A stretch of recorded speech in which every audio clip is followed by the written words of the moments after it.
Hey, everyone. Super glad to join you all on another Friday community call. I am Deborah Sampier. I'm the CEO of Hawk Networks, and we are the company behind, incubating and growing Althea, which is an exciting way of revolutionizing how we build, fund, and operate telecom and utility networks with machine-to-machine payments and different unique ways to use funding and on-chain revenue streams in RWA. I'm really excited to get into a little bit more about where we're at, what we're doing. And also, I'm joined here today with Syed from Range, who is the head of growth and marketing over there. We're going to learn a little bit more about what they do and kick things off. If you are joining us on Twitter or Discord, feel free to drop questions in and we'll get those answered, or YouTube, or just kind of join in the conversation here. We'd be happy to have you. If you're just joining the community kind of for the first time, Discord's the best way to get involved. We're running a iFiDex testnet right now. So if you're a tinkerer or like to kind of get under the hood and kick tires, feel free to join us on the testnet and get under the hood at althea.link, which is the DEX and the kind of the decentralized exchange layer of what we're doing for the new machine economy. So Syed, tell me about Range. Sure. Firstly, thanks for having me on. Excited to be here. And I suppose an alpha for your community is the reason why we're here is because we're about to integrate Althea into our platform. Whoop, whoop. So for those of you who don't know, Range is everything about on-chain intelligence and security. Of course, we started off in the Cosmos ecosystem, so chains that have Cosmos SDK, chains that are built with Cosmos SDK are our bread and butter. But of course, today we work in other ecosystems, so Solana, Polkadot. We've started to go into EBM land. So essentially, anything that's on chain, we're tracking. The idea is that you can do anything from investigate hacks using our tools. You can, when Bybit got hacked and USDC got stolen, you can essentially track it as the money moved between ecosystems, which isn't necessarily always simple to do. But that's what our forensic tools allows you to do. But beyond that, before a hack happens, we have a bunch of tools for both the community and product teams. So we've got teams, we've got DEXs, and it's cool that you mentioned that your DEX is in testnet right now. But we some of our clients are DEXs in Solana and in Cosmos, and the product teams there, they have alerts set up to monitor liquidity levels, or they can track where is money flowing in to the DEX from. And the idea is that you either optimize for more of these big whales to come into your network, or you've got alerts set up when liquidity levels just for whatever reason goes down the drain. You can do something about it. But yeah, on-chain intelligence and security, that's what we do. And range staking now. Ooh. And hopefully a validator on Althea one day too. But yeah, range staking is live on, I think, just 2 networks at the moment, on Solana and Dimension. But we have a bunch of test nets that we've spun up operations on, and as soon as those chains go mainnet, we'll be live as well. That's really exciting, and I think it's really, as somewhat of fairly OG in the space. I got my start, mining Bitcoin on milk crate GPUs back in the way day, a long time ago, and then early Cosmos ecosystem. We started building back in 2017 with Althea. But this was one of these things that's really kind of missing in the ecosystem is, for the age-old trust but verify. But there really haven't been great verifiable tools that are neutral. So one of the exciting things that I am excited about with y'all is it's not a company that's giving its own metrics, right? You're a neutral source of stats. Yeah, agreed.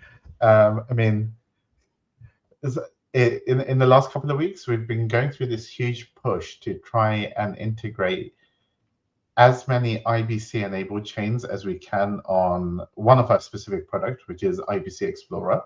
And on the IBC Explorer, you can track all cross-chain transactions live across 50 plus IBC chains, and you can also see stats. So you can see weekly, daily, or monthly inflows or outflows from a chain. So one of the awkward things that we've been running into recently is, in this big push, we're obviously integrating a lot of smaller Cosmos chains. And obviously the bad marketing here is that when you look at our analytics page in the ibc.range/stats, it shows a chain's volume, warts and all, right? So yeah, I agree. The being a neutral provider of analytics is probably to our advantage, and for the community, it's definitely a good thing for community members. Yeah, I 100% agree. I think it's one of the things that's really actually held our whole industry back, right? In other industries, you see these peer-reviewed bodies, right, where there's something that a consumer can go and go, okay, well, this has been reviewed. I can trust this information is true. And we really don't have any of that. The incentives to share, not to your point, the incentives to share the wrong information or to, kind of curate that have been so strong. And then there really hasn't been a great kind of sustainable way to do these. But I think the security angle allows then for probably sustainable revenue for y'all as well too, right? Because this is a product that the chains need and consumers need, or institutional capital providers too. Agreed. And I suppose the good thing is, because we're not necessarily an analysis company, like we're not writing reports for this project, it means that's not like we don't have to moderate what we say in order to get paid, which I think, right? Because we do in crypto, there are 2 or 3 really big data outfits, and a large share of their revenue comes from sponsored reports. Yeah, and they're not cheap. I mean, the elephant in the room, and it's the same even with press releases. I mean, with data providers. I mean, I'm not really sure that a lot of the industry participants really realize how much of that reporting is very heavily biased, right? Yeah, exactly, right. So in my previous life, or rather my previous role, I used to be part of the team behind Cosmos Hub. And I remember we did engage one of these research outfits, and yeah, those reports were expensive. Yeah. And of course, during the editing phase, us being the funders, we could put rose-tinted glasses on a lot of stats.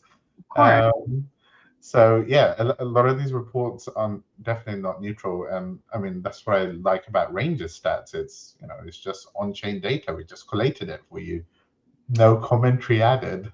Well, what I'm excited, so if we can explore the art of the possible a bit here, what's kind of neat about these data sets too, and these kind of endpoints, is if you think about Althea's machine-to-machine payments, and really it's found its early problem solving in the telecom space, where of course the way that we deliver telecom has a lot of friction. The way that we finance and pay for it, there's a lot of problems. Nobody says I really love my telecom provider. That just doesn't happen, right? Yeah. It's not really great for the providers either. I mean, they just coined the term bankruptcy G, because it's actually very hard to build that infrastructure in a positive way. So we found our solutions kind of really meeting that need between provider and user of the telecom stack.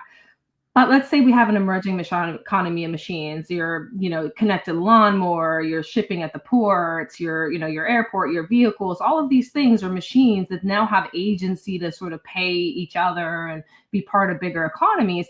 They're going to need data sets, and those data sets need to be on chain. And so really, I think these are pieces that are really important to the pillars of this new kind of machine economy, where machines are not just sort of dumb pieces of hardware. They actually have agency to make the choices based on user preference or optimizations that have been set. So I think there's also something like we're building toward the future here too.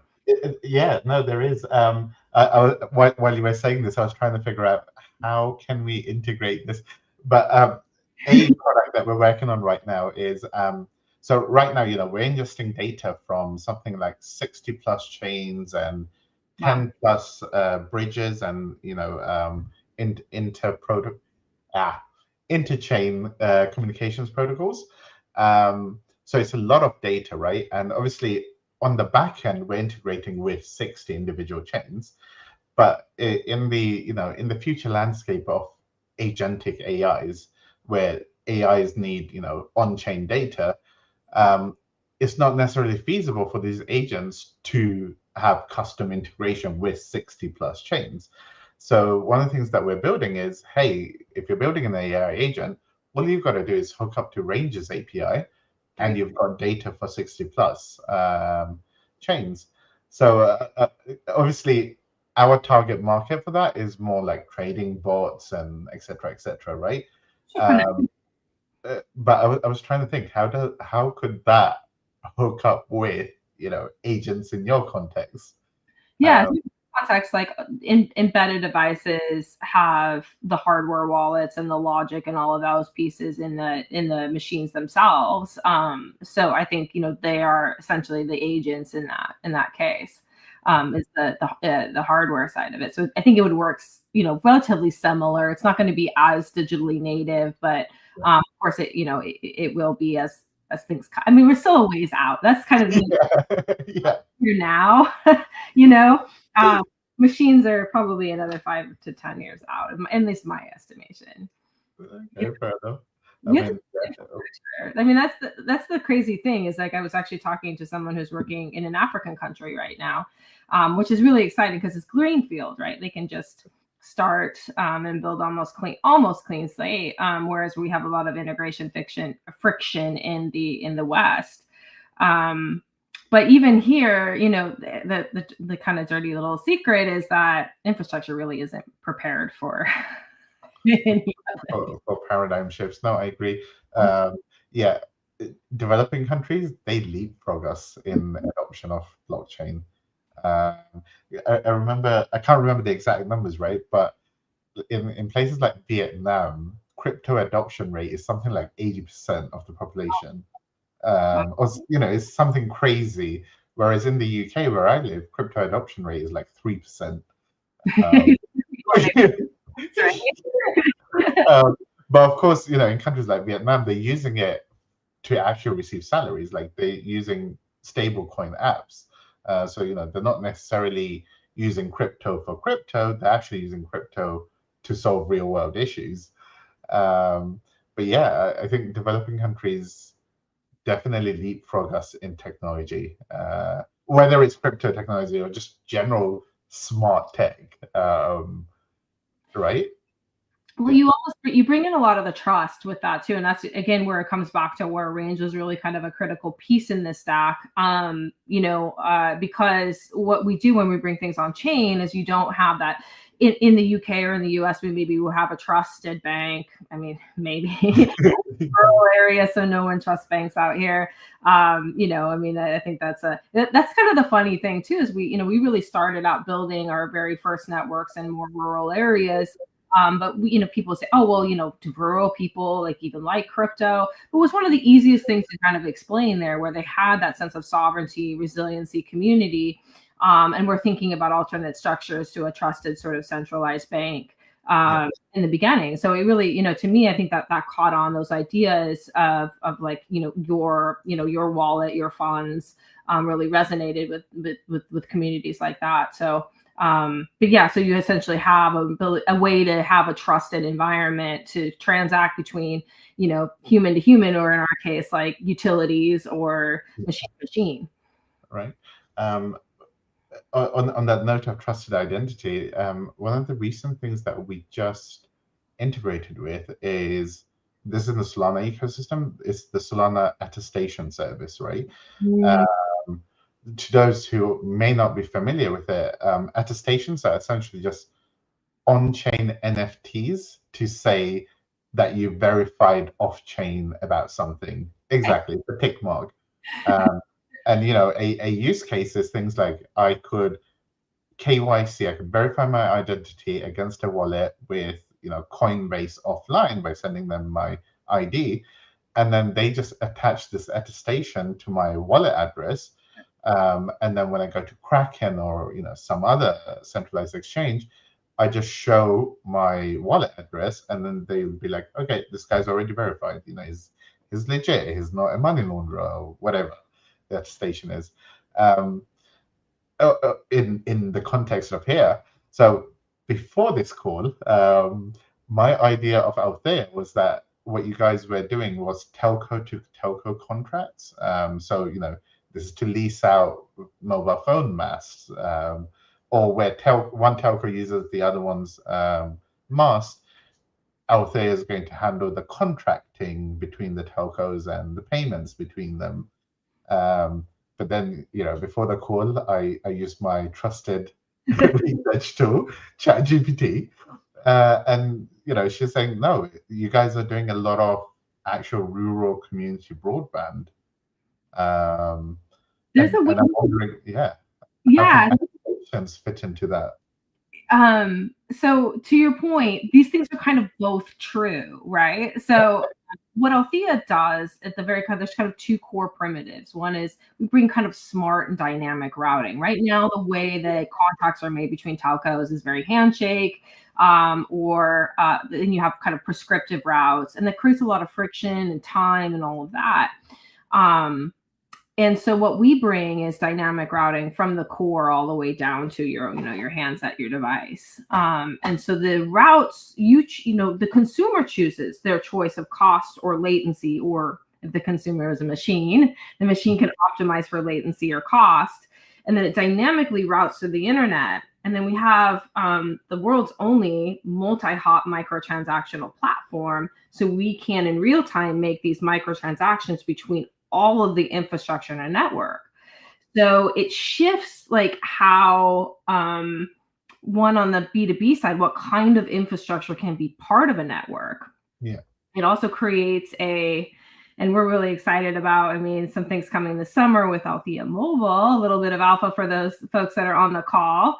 But on the cellular side, between what's a private network and a public, as those roam between the two and then seamlessly pay. And all the way down to kind of and what kind of infrastructure can be part of that. Maybe a private infrastructure can be part of that. Or you can think about an enterprise like let's say McDonald's mobile, or Starbucks mobile, or something like that could then be part of this infrastructure too.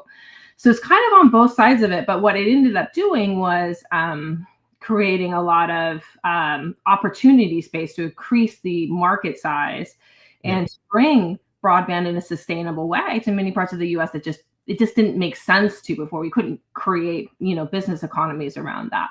So yeah, we're in 13 U.S. states. We've built in 4 different countries. It's there's so it's exciting, but I think both urban and rural. And then Hawk Networks, also helps companies build using the technology, or has built like a lot of the telecom stack that makes it all possible. Nice. What are the 4 different countries? UK is not one of them, is it? No, unfortunately not UK. So we're right now Nigeria, Colombia, and the US is our 4.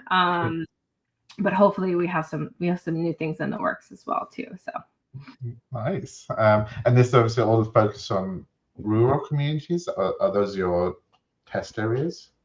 No, so we definitely do some work in rural where there's problem spaces in that, but not just rural.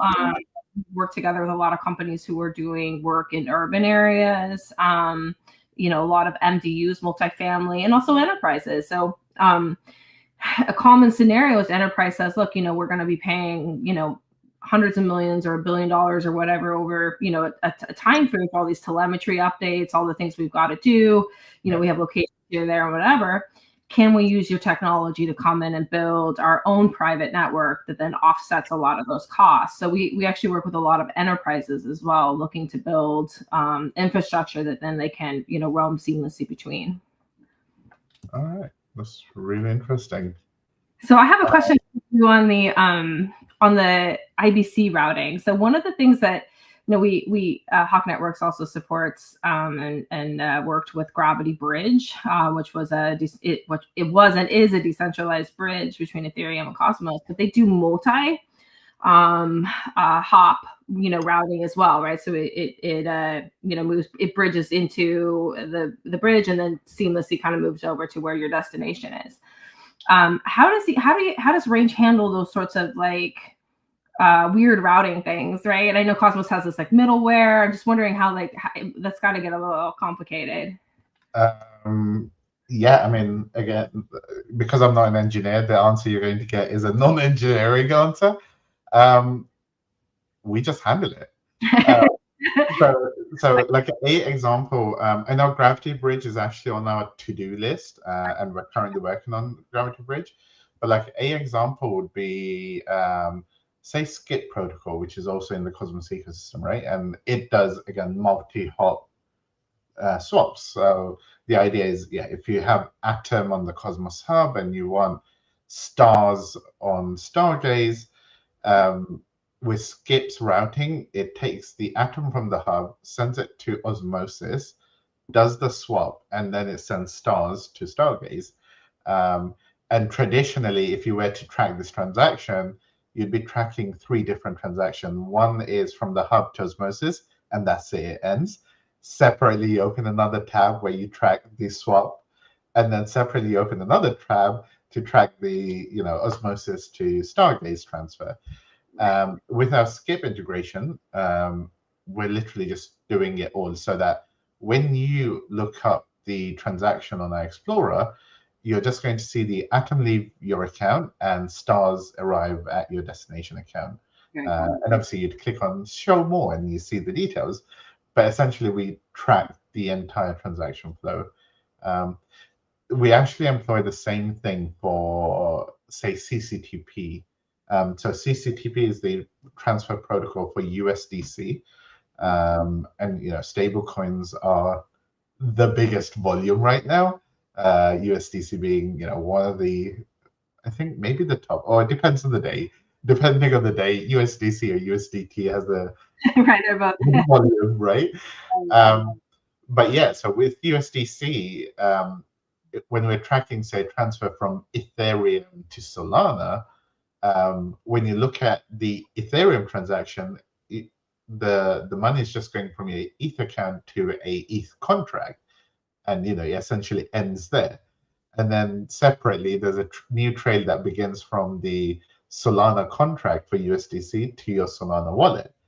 And CCTP in between is, on one chain is burning the tokens, on the other chain is minting it, right? But what we do is we track the full thing. So you just plug in your Ethereum address, and we just show you, has the money arrived in your Solana account yet?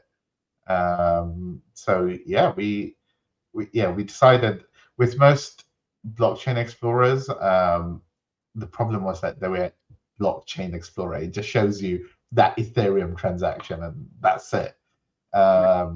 exactly. Everything we build is just cross-chain by native. So the idea is, you shouldn't have to have 3 different tabs open to track one transaction. It also seems like something that might be useful for accounting software, right? So as we're getting more, this is a big thing, how when we work with enterprises, like to our example earlier, that are looking to build private networks, one of the main frictions is like, how do we do accounting? How do we track all this? And I don't think we're like completely there yet, but I think that makes sense that like these sorts of things where you can go in and get as granular as you want to, but you can just generally just whatever. I mean, it's not like when I see some money come into my bank account, I know where it moved around with Swift, across the world. Like we don't need that kind of information. Right, exactly. Obviously, the state of our tooling is you get that information, right? You see all the intermediary banks and the $1 here and the 30 cents there that everyone charged you on the way. Yeah. Which is why, end of tax year accounting for myself right now it's a mess. Because the numbers don't add up. $5 goes into a DEX, $4 comes out. Where did the other $1 go? and like if you think about Althea, it's microtransactions. So like we have, we have a router on the network that's part of a tower that's, doing 200 microtransactions a day, right? Or 1,000 microtransactions a day. Like you're not going to compute that by hand. Yeah, right.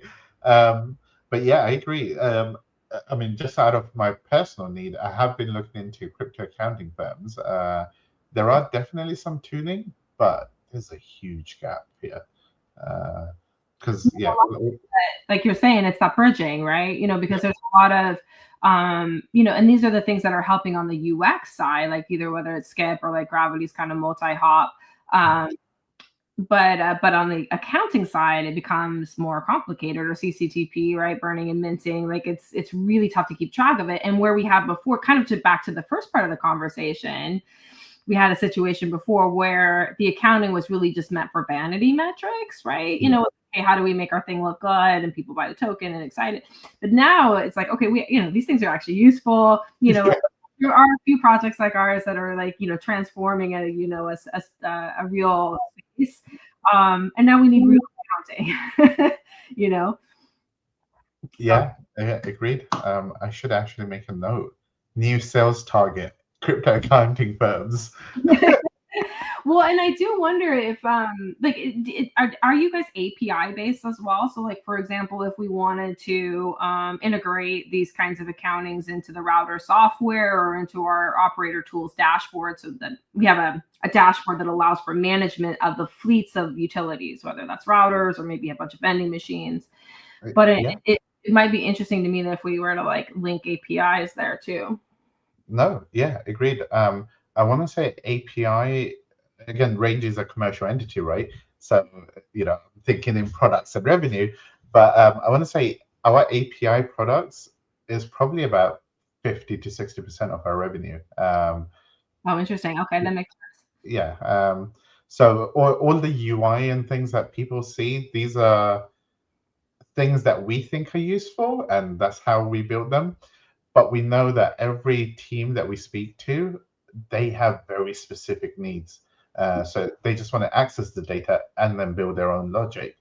So yeah, API, anything you see on any of Range's tools, you'll get all of that data in API and more. Right?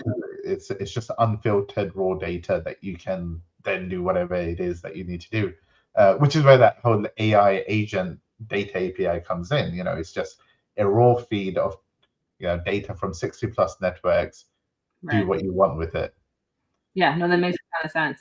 That's exciting. No, one thing I wanted to pull or tease out a little bit too. You said you guys started in Cosmos. What's the history of Range? Maybe you can share a little bit more about how y'all get started. Yeah. Funny story. We literally had an internal workshop yesterday, looking at Range's evolution. Okay. Right. I unfortunately didn't pay that much attention to it. No, just coming today. No, part of our existence, we essentially came about, I believe it was the Ronin hack, where money went missing, and I think it was like 600 million or something, but people didn't notice for like 2 or 3 days after the hack. I might be wrong. It might not have been the Ronin hack, but it was a really major hack, but no one noticed it was stolen until a random user was moaning about they couldn't, withdraw liquidity from a pool, and that was just one. There was another Cosmos project, who shall remain nameless right now, who also got hacked, had funds stolen, and it was again 2 or 3 days before anyone noticed, purely because no one was monitoring. There was no alert set up. There was no monitoring of these contracts. The only reason why both of those hacks came to light is because the user went to, withdraw their funds and realized, hold on, there's no money left in the contract. And essentially that's where Range came from. I mean, our initial branding was, it was all around us being rangers in the dark forest. And if no one sees a tree, fall in the forest, did it really fall? which is essentially how we got started. So we only got started about 2 years ago. There were these two big hacks. No one noticed it. So we were like, surely there's a better way to do things. So our very first product literally was just watching on-chain events on DEXs, and allowing product teams to set up alerting rules. So, if too much liquidity came in, send me an alert. If liquidity just suddenly, left the contract, send me an alert. That was essentially our very first product. But while we were watching all these liquidity protocols, like watching all these liquidity pools and dexes and stuff, we realized, hold on, we're literally watching every transaction, and there's so much more we can build with this. So yeah, this is how Range today is. We're collecting all on-chain data points and allow you to make intelligent actions based on it. Obviously, alerting and monitoring is one thing. I think a big thing that I completely skipped out on was our risk API, which is to do with, and this is again for APIs to integrate, so products to integrate, but the idea is, say a wallet app could block one of their users from interacting with a known scammer.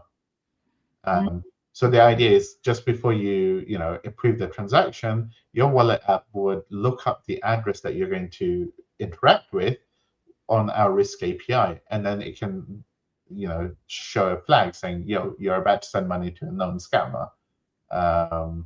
Obviously, that's one use case. Other use cases could be things like, if you're managing your team's treasury account, and you've got $5 million in there, and you're about to sign a transaction with a completely brand new wallet, who is, say, 2 hops away from a known hacker or something, we could show you a flag saying, are you really sure you want to do this transaction? You're about to transact with someone known to be linked to the Bybit hack. Maybe someone swapped out the address that you're about to send the money to. Curious if that can be governance controlled. Like, one of the things that Gravity did, or the Gravity community decided to do, is have a governance gated OFAC around that obviously can be updated with new OFAC information. I'm curious if that could actually be integrated as part of a governance type of thing, where people can the community can kind of decide how they want to handle that. Theoretically, we'd probably have to custom build the logic in the sense that, so our risk API, for you, the client, you can just use our standard list, or you can use your own list. So here you would use your own list. The only problem would be, how does a governance vote update a list, right? So long as we can figure that out, theoretically, yeah, with our risk API, you can pull your own custom list. I think we can do that, because or at least with the chains, Althea and Gravity of course already does that. It basically does a governance based update list. So it seems to me that we could just add that list if the community wanted it, right? Yeah. Theoretically. And obviously any such block list could be, it doesn't just have to be OFAC type entities, it can be whatever entity, right? Yeah, depends. It's one of those, I think there's two sides to that, right? Because it's censorship too, right? So it depends. I think this is also why a decentralized body is a good gating system for something like that, because you do always have a larger decision-making set. Otherwise you do tend to bring in, bottom. Maybe you censor somebody just because, well, they're the competitors or something, right? You get into this. I think in general, there's a lot of this more movement toward like corporate types of chains, that they are decentralized, maybe even that they have multiple operators, but really they're operating as a corporation. So I think, if you have a more community run chain, it's best to bring governance in there to allow democracy in that situation. Agreed. I do also just want to point out that our risk API just gives you a risk score. It doesn't actually block transactions, right? Okay. Right? It's up to whoever's integrating. So whether it's your wallet or your multi-sig tool or your dashboard, right? It's up to them to say, all right, risk score of 80 out of 100, and the reasons behind it is blah, blah, blah. So, it's up to that app to then decide, do I just show this to the user? Do I not show it? Do I block the transaction? It's completely neutral. It's up to whoever's integrating it with us to decide what to do with this information. And when did you roll that out? Was that early on as well, or is that a new product? Yeah, no. Risk API is it was fairly early on, and it's essentially the heart of everything else that we're building, right? So like one of the so the risk API, by the way, it's the API is static. The data is being added to daily, right? Because we're uncovering new scams, or when there's a hack, because we're monitoring those hackers' addresses for forever. Every time they make a new transaction, we're adding those addresses to the list. But yeah, the risk API, we use it to build a lot of our other on-chain security tools. Speaking of security, and I suppose IBC, and again, this may apply to Althea or even Gravity Bridge, is I'm not sure if you've heard of the IBC rate limits module. We have, and actually there's a little I heard of that, and also the weight limits, and then oftentimes they'll set a cap, right? So this was actually really interesting in around the Terra situation, right? So this was a big market opportunity as well, as people were moving and arbitraging and so forth. So there was, I think that was, I can't remember exactly the amount, if it was a $50 million day or something like that in terms of volume for Gravity. But because the limits weren't there, on Gravity, it did give, opportunity for people to move their money, right? Whereas like sometimes you get stuck. So it's to me, I think one of the whole decision-making things around how we bring in risk mitigation is actually inability to move your money is also like an opportunity risk. So, if your money is stuck, you can't move it somewhere else, just that either one, where it's safer, or two, where you can take advantage of market opportunities, you're losing money. So it's, I always sort of look at how we weigh these. Yeah. No, I agreed. I mean, the way I personally see IBC rate limits is the for a protocol, it's the difference between a bad day and a catastrophic day. Right. Because say you're an L1, without mentioning names, right? You're an L1, you get hacked. If the stolen funds are still on your chain, at least through governance, maybe there's a chance that stolen funds could be recovered, right? Should it be? I don't know, but it could be if it's still on your chain. But if it's been bridged out and it's in the wild, and your price can just tank, right? Imagine someone stole 10% of your supply somehow.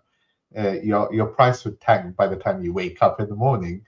So the idea with IBC rate limits is that the limits are dynamic, by the way. So it would allow something like, and the governance sets up these rules, but the rule could be something like allow up to 50% more transactions today than you did yesterday. And the idea is that if your chain only has, I don't know, $1 million moving in and out per day, and then suddenly it jumps to 100 million, something might be going wrong. Could be. I mean, I think it's. Or it could be, it could be good. A big institution coming in. Sure. Yeah, well, we also saw some of these market events, whether it was Terra or the FTX, where people needed to move their money to somewhere else, or liquidate to where they felt more safe, and many times they couldn't. I mean, if we think about Terra, I think a lot of that money was stuck on its DEX, right? And then people were not able to liquidate and sell that. So yeah, I have such mixed feelings about that. I mean, we'll let the community decide, and that's the beauty of blockchains, is that it's how the community wants to manage and govern. And what I love about Cosmos SDK as well is you have validators that are a big part of the governance too, which is, I think, a bit of a spicy take. But I actually think the people that are running the day-to-day, the companies that are running the day-to-day, managing the chain, knowing the code, very intimately involved with the operation of it, having a say in these sorts of things is a huge part of what makes blockchain blockchain. It's what makes us decentralized, is that resiliency of many different people coming together to operate. So I actually think that's a big win. I mean, I think in Cosmos, that's a bit of a spicy take, but from my lens, it's resiliency factor. Yeah, no, agreed. I'm actually off that. I'm actually pro validators and the model that we do have in Cosmos. But yeah, I mean, yeah, my personal opinion is validators actually have a bigger stake and a better understanding of what's happening compared to, you know, the average holder. Exactly. Yeah, agreed. In Cosmos, this is definitely a spicy take. I think it's a great balance between people that are functionally operating the day to day and the economic stakeholders. I mean, it's kind of a, you know, if we think about it in socioeconomic terms, you have people who have capital wealth and you have operators, and having those two be able to both have a stake and a say and agency in how it evolves, I think really creates a lot of resiliency.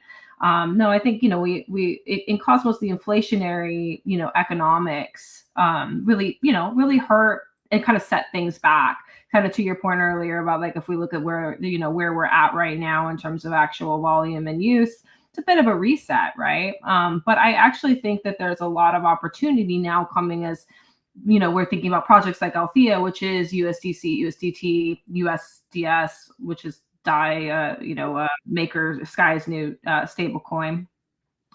We're bringing those stable coins and that real revenue generating. I think that's going to be an exciting next 5-7 years of the ecosystem as those projects, because there is a lot of agency and governance you can build into the chains. Yeah, no, agreed. I'm guessing with Althea, do the operators on Althea have stake? Like, how does your governance work? Because all payments are in stable coins, right? So so it's a more sustainable model. So the microtransactions in the Althea ecosystem come with a fairly high fee. So if someone's paying $50 a month for internet, you know, essentially they're paying another $5 in the fees for this more, you know, resilient type of ecosystem. But it's not hard to bear because the transactions are small, right? You don't really notice a penny on 10 cents.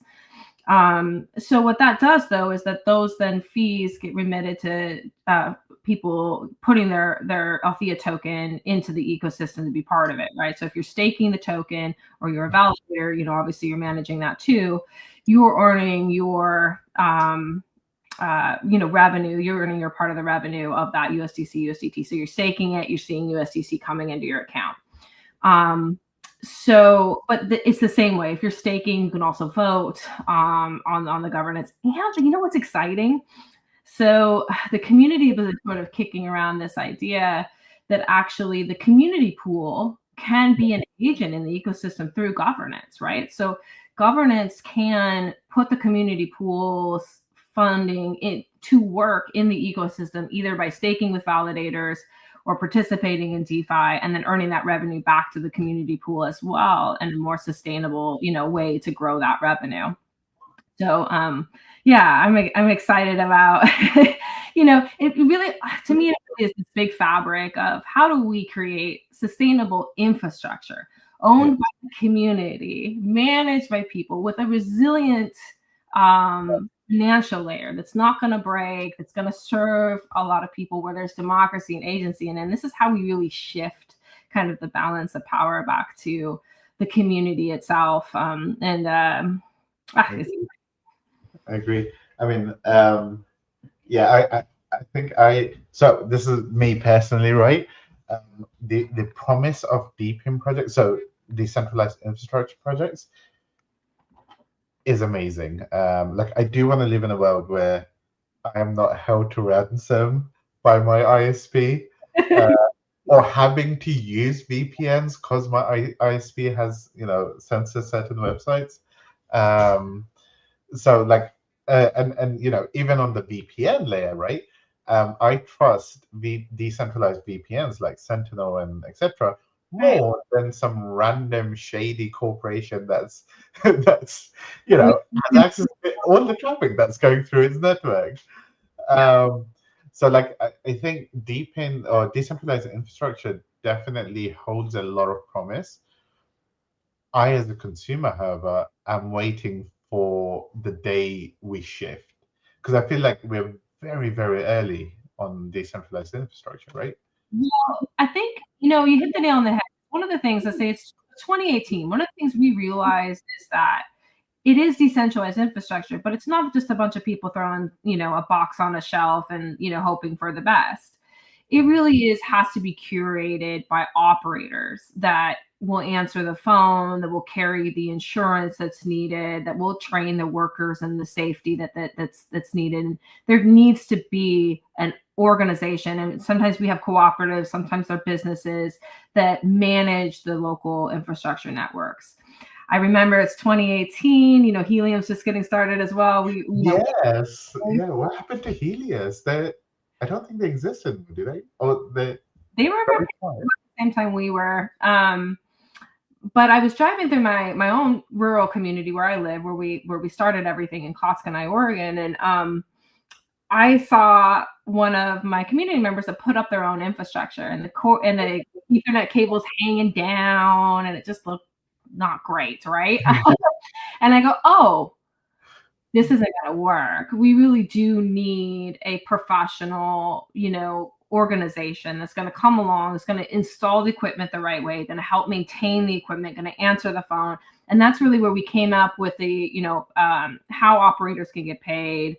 So there's like a time-based payment, there's a management system. And then, now what's happened is this really exciting inflection point where operators look different than a traditional telco. It can be a cooperative. It can be an enterprise company. It can be a business. It can be a municipality. And this idea that it has to be this big MNO has really changed. But I think one of the key missing pieces in most of the rest of the DPEN projects is they miss that organizational piece of it. Because they just went with Box amateur setups. And I don't mean amateur in a bad way, but yeah. Yeah, but it's infrastructure, right? So we're, especially if we're thinking about things that are, maybe more practical, which might look like a $100,000 radio tower, right? It might look like, $5 million worth of fiber optic. And that's the other thing too. Now that we tokenize the infrastructure itself and fractionalize it with liquid infrastructure, many different entities can come together to fund these as well in new ways. So we've kind of got that whole kind of sovereign ecosystem, which kind of to your point, like around blockchain projects not really realizing when there was problems. We built Althea to be purpose built really end to end for the utility space. And we do think that in general, most of the blockchain ecosystem is built in a more general capacity. It might miss something that obviously that would not be an acceptable thing to happen on a utility network. So it really was why we took a bit of time. We've been building for 7 years, but what we've built is really the functionality that's needed for infrastructure and utilities. It needs a kind of another layer of purpose. How do you guys like? I know you're in 4 countries now, and maybe soon you'll roll out to other communities.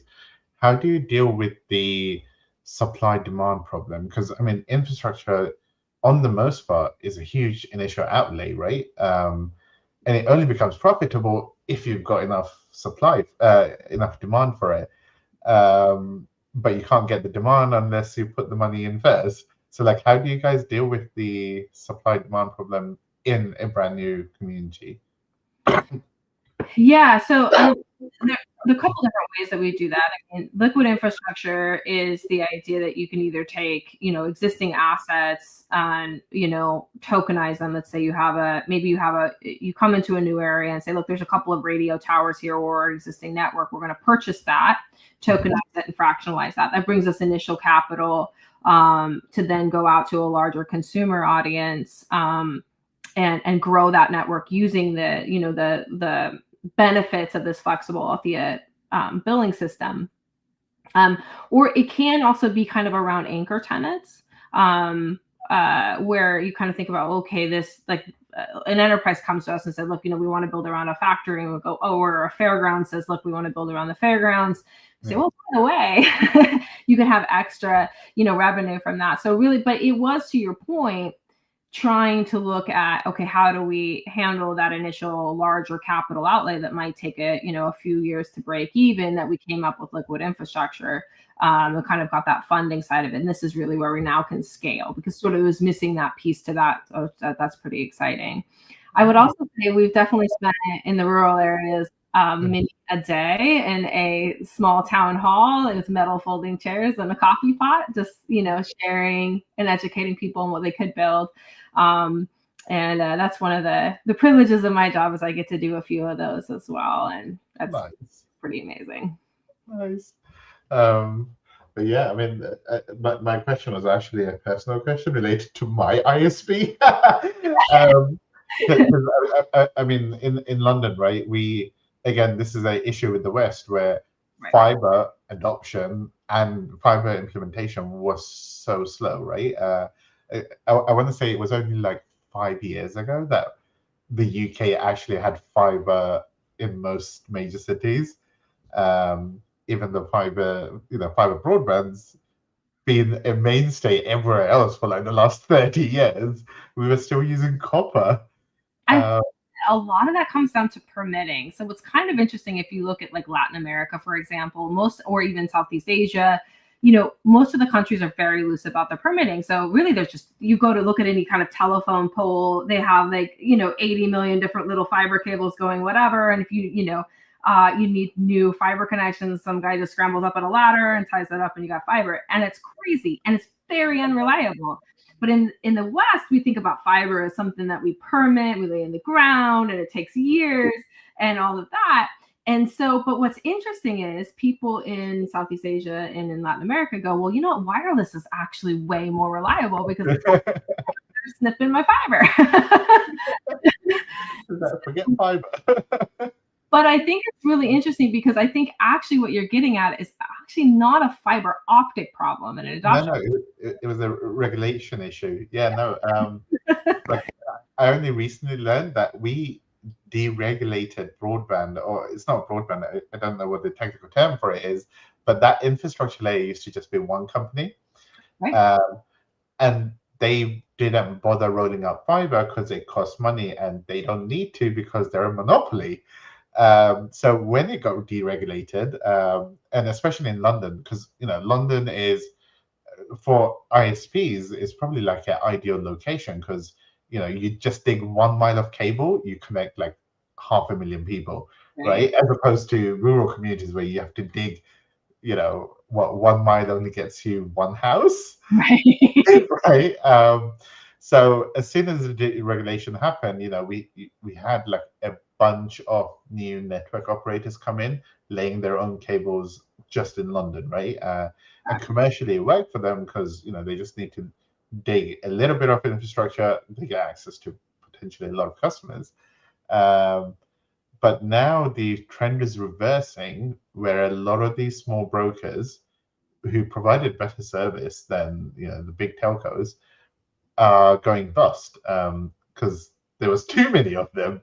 Not enough customers.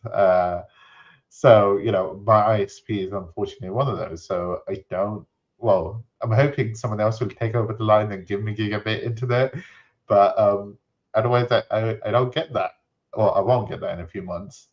So I wonder if Althea is this a market problem that Althea could solve? 100%. I mean, and I think one of the exciting things is that you don't have to, like, as you pointed out, each one of those providers had to build their own fiber lines, right? But that's not an actual physical need. What could happen is you use something like the Althea infrastructure, or even your ISP, who now maybe potentially abandoning his fiber lines, could bring in many different providers there that could provide the transit at the internet exchange back out and the service piece of that. And they can provide that over the top, and then share some of that revenue back with the fiber infrastructure owner. And that's all possible with the Althea billing system. So kind of to my point earlier, it's not really working for operators either. It's not like these telcos are evil or the CEO sitting up there going, oh, oh, ha ha ha. It's really not working for them either, and that's really the problem that we're trying to solve across the board. The other issues, even in places like London or New York City, for example, 18% of people in New York City don't have internet access at their home, and it's wow. And it actually gets up to about 30% if you look at the minority population there. Is that because the infrastructure is not there, or is it economical? It's mostly economical. Some of it is infrastructure within the apartments itself, and where, like you said, sometimes the monopoly. So a cable company might have a monopoly in that, the apartment or the flat there. But the other issue is, what happens is people get into broadband debt. It's a monthly payment. Maybe they can't pay that month or this month, and and then they end up, not being able to be on the internet, or it's just hard to keep up a monthly, or they don't have the banking, right? Maybe they don't even have the banking ecosystem. So it turns out, and one of the crazy things is if you make payments flexible, it works for more people, and you bring on that 18% that couldn't be part of your market, ahead of time. One of our early examples was an energy company. They didn't use Althea, but it really gave us the kind of the thought process. They were having people having trouble paying their energy bills, right, once a month. So instead of like trying to figure out how to give it like free internet or free energy or whatever, what they did is they broke the payments into like you could pay every week or every 2 weeks. And then all of a sudden, it like mostly solved their problem. And, I think that's the same thing we're seeing with Althea as well. Now that it's, rolling out, we have an always on free tier, and then people pay as you go. And that, that's really worked out for a lot more of the population. Yeah. I can imagine that. How is the, sorry, we're doing it, Althea interview, but how do you onboard people? So this is not the provider, but the actual consumer. What's their journey like? The majority of our folks, blockchain is all under the hood. They go to a simple app that's called my.althea.net. You put your information in, you load up a debit card, and then that puts the money on your blockchain account. Basically what happens under the hood is it goes through a bridging infrastructure to, stable coins, and then stable coins move around the network. But for a user, it's just pay as you go. You get a nice little text message that says, hey, visit my.althea.net. You're low on your balance, load up your thing, and then you can set up reoccurring payments if you want to, and just easy peasy like that. And so then your local operator can use that infrastructure to manage the billing for their customers. That's amazing. I think that's where blockchain tech needs to go, where we abstract away the blockchain. But that's amazing. Yeah, so it's pretty cool. We're excited. We're excited to be, it's been a journey, and I know that a lot of our community's been with us for very many years, and excited to finally get to the point where, now we have the L1. The L1's been live for about a year. Now we have the DAX.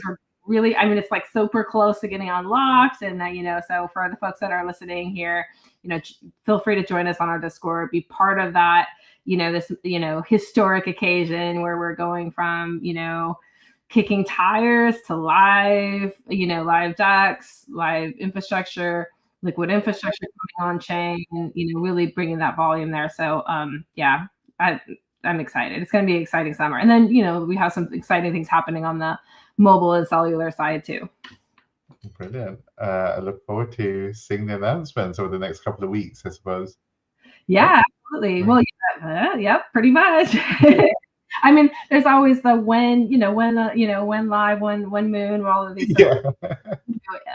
Like I said, our community's been very patient as we've been building one step in front of the other, and we're not promising any days or times, but our community has been coming together, helping us work out the remaining pieces of the DEX and the UX there that'll help us unlock. So we're getting close. Appreciate everyone's support over the many years that we've been building this, a revolution in utilities together with a lot of great folks. So appreciate the community. Appreciate y'all being part of it as well. And there's a ton of you really needed value that it feels like Range is really bringing in on the risk and security side, and it's certainly something that's very close to my heart too with the, what we're doing on the utility side. It has to be trustworthy, so really appreciate the work that you guys do too. Brilliant. Thank you so much for having me on. Yeah, all right, well, How should people find out more about Range? Oh, right. Yes, of course. No Discord. We don't have a Discord server or a Telegram community, but do visit range.org. For you, the community user, because although Althea is not integrated yet, any other blockchain wallets that you have, you can set up a free alert. So just go to range.org, go to our platform, create a free account, and you can monitor your wallet. That's a pretty good pitch. I'm really excited that y'all are part of the ecosystem. Thanks for that, and look forward to seeing you in the interchain. Agreed. Take care. Bye. Bye.